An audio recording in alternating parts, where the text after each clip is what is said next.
What it is, it's your boy Dutch the Damon, and you now watching Damon Time with Dutch. On today's episode of Street Stories Uncut, we over East Baltimore up the hill with it, man.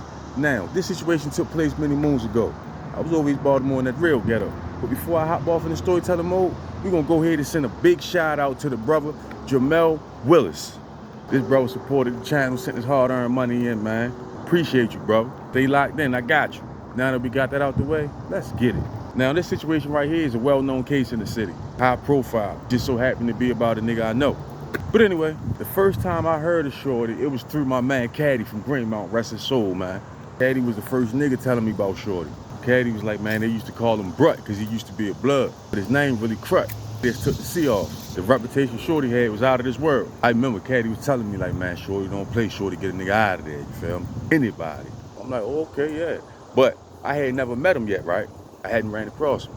But then I goes to a cookout on Biddle Street, and he was at the cookout. He knew my girl at the time. Me and him started talking, we got cool. He actually was giving me my props on the cardigan I had on. I had a little polo cardigan on. He was like, man, that's a nice cardigan you got on, brother. And that's how we really started talking. And we realized that his girl knew my girl and all that, you know what I mean? Even my girl told me like, yeah, he official, Shorty get down. But anyway, now let's fast forward a little bit. I gets grabbed up for a handgun violation. Had to go out the county for a little while, keep my shirt on, you know what I mean? While I was out there, he was out there. I had seen the shit on the news before I even got out the jail. He got locked up before me. Case was real high profile, man. He had out-of-state cases, and he was fighting like 3 bodies in Baltimore. But we out tossing on the red jumper Ted. Shorty was fucking with the Bukes and shit. I don't fuck with no Bukes. But I had something. I went on here and slid him one. We in the day room at the little table, right? He putting it in him. Anybody know what a Buke is? It's a Suboxone. He's putting the Suboxone in him. He get to telling me about his cases and shit, right? Man said he innocent, you know what I mean? So this is all allegedly. Now, in one of his cases, he did some crazy, wild ass shit. This girl, we gonna leave her name out of it, called him and told him come through. Need him take care of something for him. Some bitches jumping out there with him. Basically, she was beefing with some girls on the other side of her street that lived on her block about her baby father. They was having a screaming match. So she called Crut, allegedly. He supposed to came around there, no ifs, ands, buts about it, fired the whole porch up, caught 2 bodies in the temp.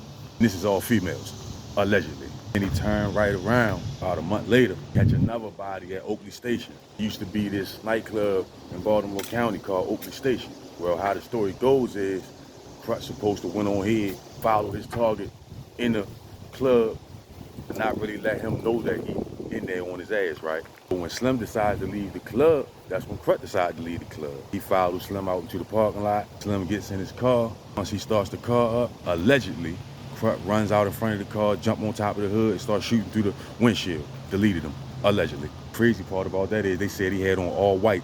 The situation supposed to took place. That's one of the ways they supposed to had identified him. The whole shit was caught on camera. Just couldn't see his face like that. So he on the run. Months later, they catches him down Alabama wearing body armor with 2 pistols. And they said while he was down there, he was doing home invasions, kicking in doors, robbing dealers and all that in Alabama while he was on the run, allegedly.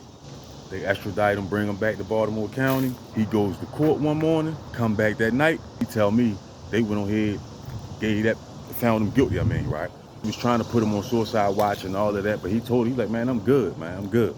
He ain't even go on suicide watch. All he kept saying was like, man, that's a hard pill to swallow, Dutch.